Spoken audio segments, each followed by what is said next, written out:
Buy one, get the second half off. Free delivery on your first 4 grocery orders. Vote for Dave. Get a new roof today. Don't pay for 6 months. Well, I live in an apartment, but, I better hold on to the coupon just in case. I'm Larry Fedoruk, and this is Later That Same Life.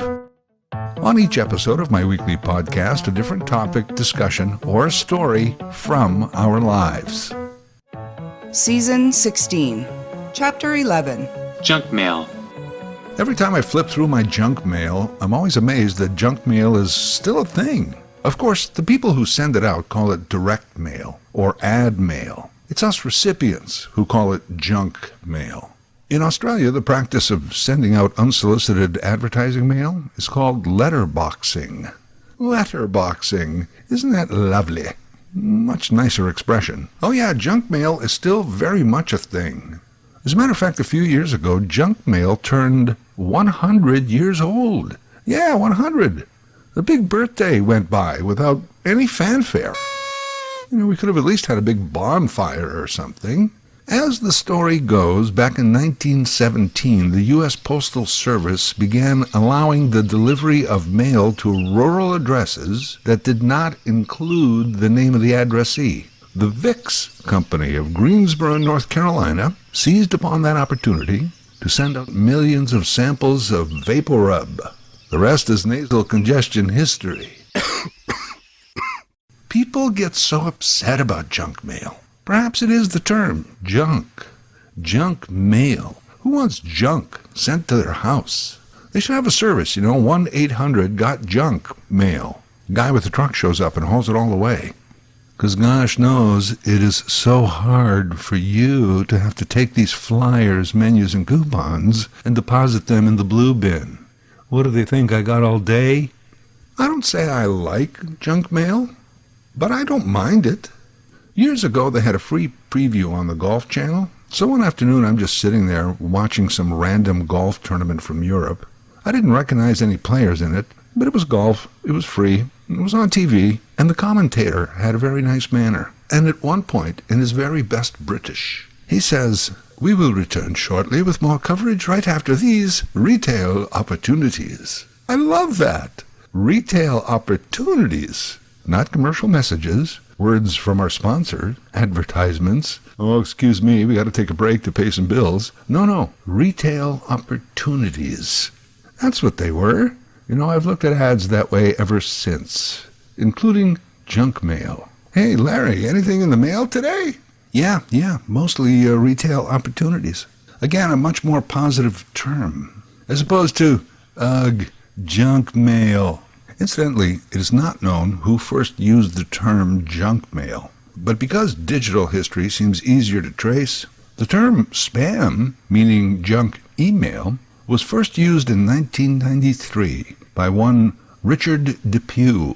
There was a post on Usenet. Now, Usenet is a global information sharing system older than the World Wide Web. And there was this bug in the system that saw over 200 messages go out to an entire group. Spam, said Depew. It is thought he used the term as a reference to the Monty Python sketch. Well, there's egg and bacon, egg, sausage and bacon, egg and spam, egg, bacon and spam, egg, bacon, sausage and spam, spam, bacon, sausage and spam, spam, egg, spam, bacon and spam, spam, egg and spam, spam, baked beans, spam, and spam. Have you got anything without spam in it? Well, spam, egg, sausage and spam. There's not got much spam in it. I don't want any spam. Why can't you have egg, bacon, spam and sausage? That's got spam in it. Not as much as spam, egg, sausage and spam. I also call spam retail opportunities. They mostly are. People complain about them, too. Oh, I understand if hundreds of them are clogging up your inbox. But generally, how hard is it to click delete? Oh, I get it. First you have to open up the options and then click delete. That's twice the clicking. What do they think? That I have all day?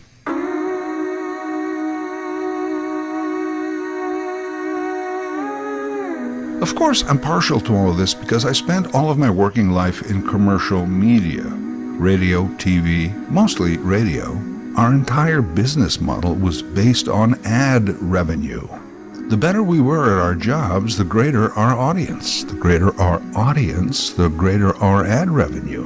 The greater the ad revenue, the greater the profit. Ergo, salaries went up. You could actually afford to buy the things that all those other people were advertising. You could take advantage of the retail opportunities. Ads weren't negative. They were a business, a source of income for many families. And really, how else would I know about Toyota and Tide and Ritz Crackers, if not for these friendly retail reminders? The ad business is not going away anytime soon, in any form, including junk mail. The good old-fashioned letterbox junk mail is worth between $18 and $20 billion annually to the U.S. Postal Service. In Canada, about 1/4 of Canada Post's revenue comes from it. And that's about 2.5 billion Canada dollar loonies. And that's where most of our junk mail comes from the mailman. Sorry, the postal carrier. Does he have the postal disease? No, but he's a carrier. One of the earliest forms of mail delivery on this continent was the famous Pony Express. Did you know they only operated for like 18 months? From April of 1860 to October of 1861. The main route was from St. Joseph, Missouri to Sacramento, California. Riders covered the 1,700 or so miles in about 10 days. All they carried with them was the mochila, which is Spanish for pouch. They rode hard and fast for about 15 miles. Then they stopped at a Pony Express station for some quick nourishment and a fresh horse. I guess we can understand why there was no junk mail then, huh? Excuse me there, Buck. Since you're sweating it out on a horse for about a week and a half, would you mind stopping off at Dodge and dropping around these pizza coupons? By the way, if you did want to send a simple letter via Pony Express, $5. That would be around $170 in today's dollars. $170 to send a letter, just in case you felt like complaining about the price of stamps lately. And you know what killed the Pony Express? The telegraph. They finished putting up the telegraph wires all the way to the West Coast. Telegram for Nate Chalmers. That's me. What does it say? Dear Sir or Madam, shop the red tag days at your local general store for great... Oh man, this is spam. Was there ever spam telegrams? There had to be. There should have been. Did you know in biblical times, junk mail was called Ishmael? Call me Ishmael. So yeah, junk mail came around as a result of the postal system, who bent their own rules to allow delivery of mail without a name on it. Just the address and occupant. That's you, that's me. That's what we do, we occupy. Addressed to the person who takes up space, care of 1532 Maple Street, Greensboro, North Carolina. Junk mail is still with us, despite the fact that in the last century, there are a number of other ways for companies to get their messages across to potential customers. There's the newspaper, the magazines, radio, then TV, and now our very intrusive digital age. There's no real law as to what someone can send you via the snail mail. In Canada, we do have rules on unsolicited phone calls. Marketers must identify themselves and the purpose of their call. A deal on duct cleaning, you say? They also must display their contact information. And Canadians can register for a do not call list. Again, it's just too much to not answer the phone or shut it off or hang up on a person. Oh no, I'm going to go through the process of registering for a do not call list. That may or may not actually work. In Canada, we also have rules about the so-called robocalls. Also in Canada, similar to do not call list, you can fill out a form with the post office and get red circled, also often called a red dot. The little sticker goes on your mailbox, or inside the little door of the community mailbox, or next to the apartment mailbox unit, and it tells the delivery person that you do not want junk mail. It's a free service. So junk calls, we have rules. Junk mail, basically no rules. What about junk text? Oh yeah, there's regulations governing text message advertising. There's the Telephone Consumer Protection Act in the U.S., and here, Canadian anti-spam legislation. In the States, businesses are required to obtain explicit written consent before sending an advertising text message. Similar in Canada. And even then, marketers must provide easy, simple opt-out options on all of their texts. Like, my pharmacy is allowed to text me to tell me that my prescription is ready for pickup, but they cannot text me to tell me they have a sale on peanut butter. What is the appeal of junk mail? Well, for the advertiser, it's the opportunity to get a full-color, hard copy message directly into the hands of a customer. Piece of paper right there, telling you to shop now. They call it direct mail, but it's really mass marketing. It's just like radio or TV. Mass marketing. Oh, I know, you do your best to find out what demographic and psychographic is out there, their location, their income status, etc. Studies and focus groups to tell you what audience to target. But in general, the thing with radio, TV, and junk mail is you're just throwing a big bucket of water out over a crowd hoping somebody gets wet. And that's the thing about digital and social and the web. They not only know who you are, but where you are, what you want, and when you want it. That's the holy grail of advertising. So yeah, a lot of traditional advertising, like radio, TV, junk mail, are losing money to digital. But junk mail, the mass marketing, it's more affordable for a lot of people.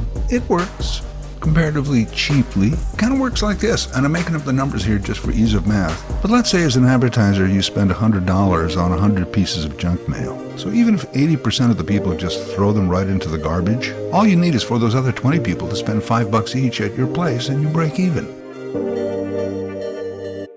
Certain industries are more likely to use junk mail than others. You probably won't get junk mail from your local Honda dealer or from Apple computers. But categories like real estate, financial services, healthcare, nonprofits, travel, grocery, restaurant, food delivery services, they use junk mail a lot. And of course, at election time, so does every political candidate. Hey, kudos to Capital One. They do it up nice right in an envelope that looks like it's meant specifically for you. It's not.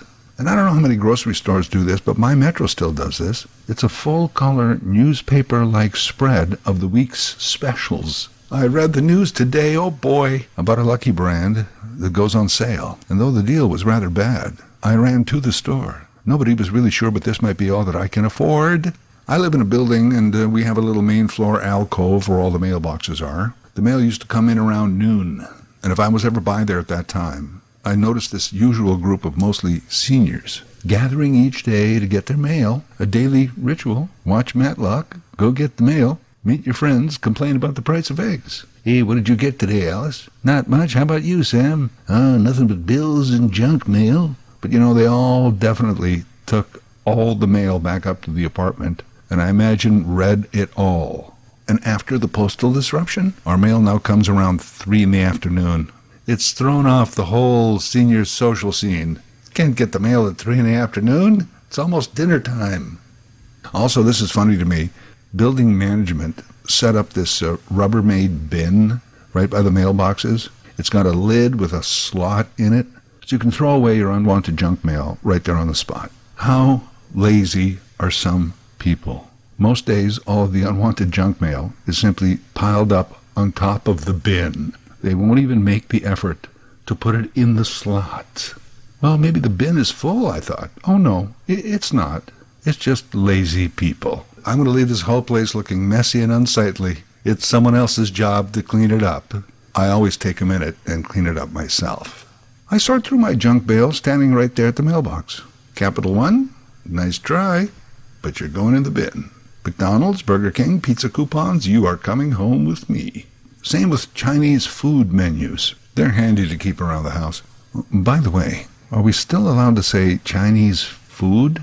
Is it an acceptable term? Are we even allowed to eat it? Are we supposed to boycott it? Not allow foreign interference into our dinner plans? I guess we could say Asian food, but I don't want Korean barbecue or Vietnamese or Filipino sour soup. I'm looking at spring rolls and chow mein, thank you very much.